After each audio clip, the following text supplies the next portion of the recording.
Fascist সরকারের পতনের পর এই পচা দেশের সেরা দুর্নীতিবাজ এবং ইন্ডিয়ান এজেন্ট শাহাবুদ্দিন চুপ্পুকে রাষ্ট্রপতি মেনে কাজ আগায় নিতে হবে বলে যে শিক্ষকেরা জ্ঞান দিচ্ছেন তারা নিশ্চয়ই হুঁশ হারায় ফেলছেন। এই চুপ্পু মুজিব বাহিনীর লোক, র ট্রেইনড লোক। মুজিব বাহিনীকে র ট্রেন করছে।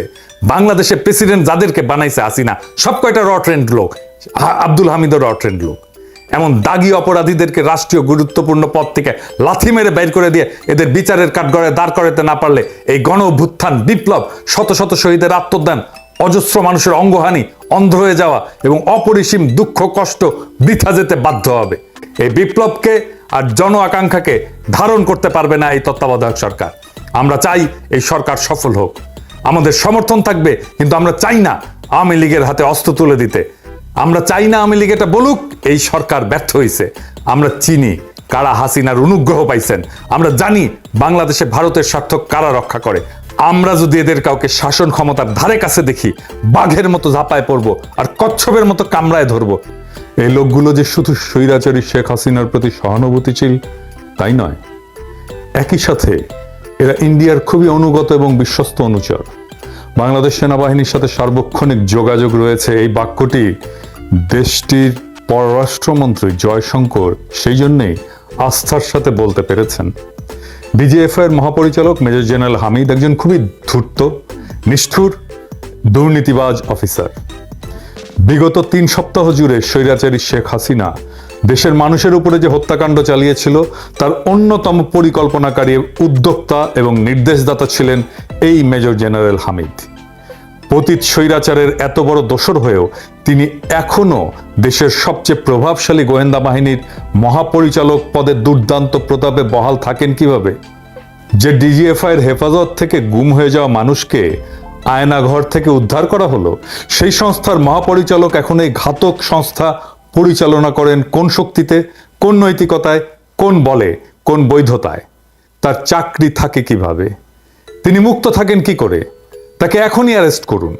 এমন অফিসারেরাই পুলিশে কর্মরত তাদের সমগোত্রীয় ঘাতকদেরকে ঢাকা ক্যান্টনমেন্ট সহ বিভিন্ন সেনানিবাসের নিরাপদ আশ্রয় দিয়ে রেখেছেন।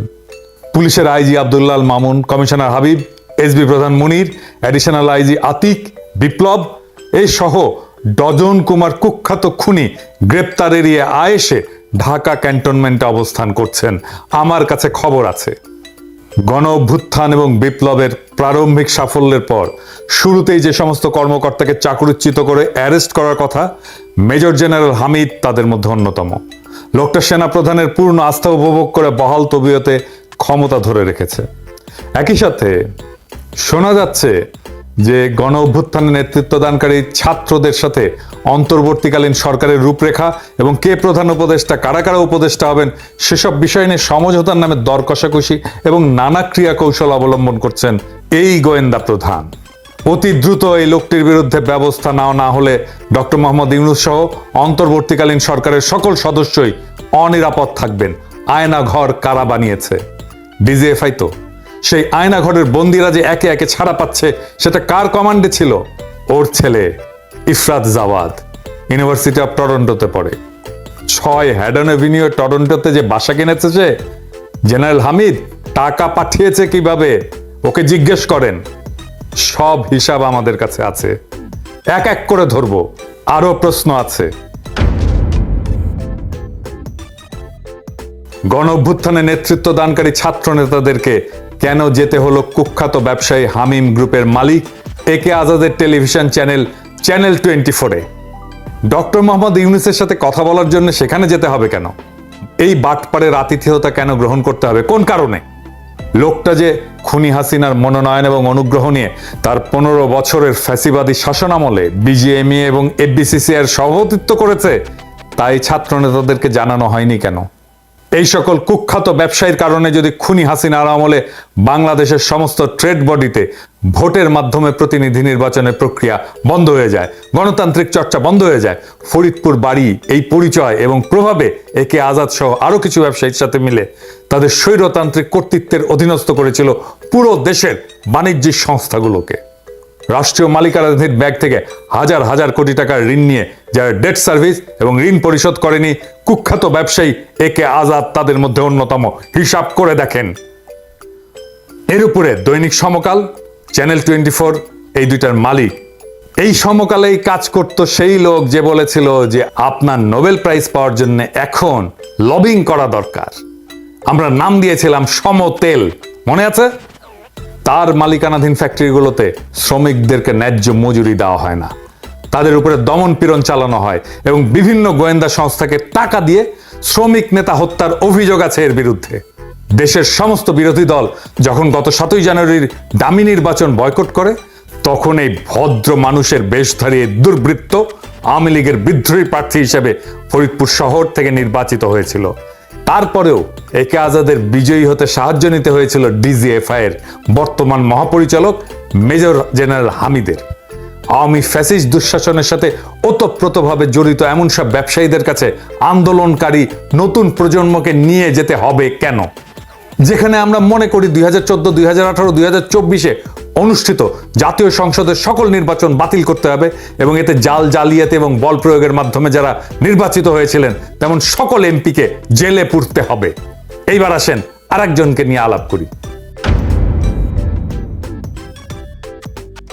এই শাহাবুদ্দিন চুপ্পু 1983 সালে স্পেশাল বিসিএস দিয়ে মুক্তিযোদ্ধা কোঠায় মুনসেফ হিসেবে সরকারি চাকরিতে যোগদান করে। কর্মজীবনের শুরু থেকে একজন সে চরিত্রহীন, দুর্নীতিগ্রস্ত, অযোগ্য বিচারক হিসেবে সর্বমহলে নিন্দিত, ঘৃণিত ব্যক্তি হিসেবে নিজেকে প্রতিষ্ঠা করে। কর্মজীবনে এমন এমন জায়গায় সে নিয়োগ নিত যেখানে ঘুষ খাওয়া যায় এবং উচ্চ মূল্যে রায় বিক্রি করা যায়।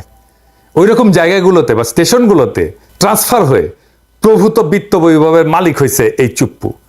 বিচারকের চাকরি থেকে অবসরে যাওয়ার পরে দুর্নীতির মহারানী শেখ হাসিনা তাকে দুদকের কমিশনার পদে নিয়োগ দেয়। এইখানে তার কাজ ছিল চাঁদাবাজি করা এবং চাঁদাবাজি করতো এই আইন মন্ত্রীর সাথে মিলে, হাসিনার আইন মন্ত্রীর সাথে মিলে। ওইখানে তার একমাত্র কাজ ছিল নানা পর্যায়ে ব্যবসায়ীদেরকে দুদকের তদন্ত জালে আবদ্ধ করে কোটি কোটি টাকা আদায় করা সব ব্যবসায়ীরা আমার কথার প্রমাণ দেবে। বিচারকদের মধ্যে ইন্ডিয়ান এজেন্ট হিসেবে কুখ্যাতি অর্জনকারী এই শাহাবুদ্দিন চুপ্পুকে চোরের রানী শেখ হাসিনা খুব পছন্দ করত। চাকরি জীবনের সকল পর্বে ফ্যাসিস্ট শাসক শেখ মুজিবের মেয়েকে নগদ টাকার বান্ডিল দিয়ে আসতো এই চুপ্পু। তাদের দুইজনের সম্পর্ক ছিল দুর্নীতির অর্থ ভাগাভাগি করার মতো গোপন এবং খুবই ঘনিষ্ঠ। সাংবিধানিক পদ দুদকের কমিশনার হিসেবে সে অবসরে গেলে কাটাল রানী তাকে লুট করা ইসলামী ব্যাংকের ভাইস প্রেসিডেন্ট পদে নিয়োগের ব্যবস্থা করে। সেখানে বসে চুপ্পু সারাক্ষণই দেশ লুটকারী এস আলমের নির্দেশ অনুযায়ী সকল ধরনের অন্যায় কার্যক্রম পরিচালনা করত। এই লুটেরের সাথে তার চুরি বাটপাড়ির সম্পর্ক বিচারিক জীবন থেকে শুরু হলেও দুদকের কমিশনার হিসেবে চুপ্পু এই কুখ্যাত ব্যবসায়ীর অপরাধ কর্মের অন্যতম ঘনিষ্ঠ সহযোগী হয়ে ওঠে। তার নির্দেশ অনুযায়ী বিভিন্ন ব্যবসায়ীর উপরে তদন্ত শুরু করে চুপ্পু তাদের সম্পত্তি, বাড়ি, জমি, ব্যাংক বা কোম্পানির শেয়ার এস আলমের কাছে কম দামে বিক্রি করতে বাধ্য করত। বাংলাদেশের সমস্ত ভিকটিম ব্যবসায়ী এর প্রমাণ দেবে।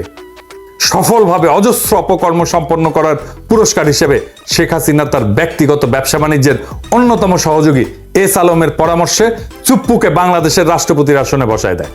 ফ্যাসিস্ট সরকারের পতনের পর এই পচা দেশের সেরা দুর্নীতিবাজ এবং ইন্ডিয়ান এজেন্ট শাহাবুদ্দিন চুপ্পুকে রাষ্ট্রপতি মেনে কাজ আগায় নিতে হবে বলে যে শিক্ষকেরা জ্ঞান দিচ্ছেন তারা নিশ্চয়ই হুঁশ হারায় ফেলছেন। এই চুপ্পু মুজিব বাহিনীর লোক, র ট্রেইনড লোক। মুজিব বাহিনীকে র ট্রেন করছে। বাংলাদেশের প্রেসিডেন্ট যাদেরকে বানাইছে হাসিনা সব কয়টা র ট্রেন্ড লোক। আব্দুল হামিদও র ট্রেন্ড লোক।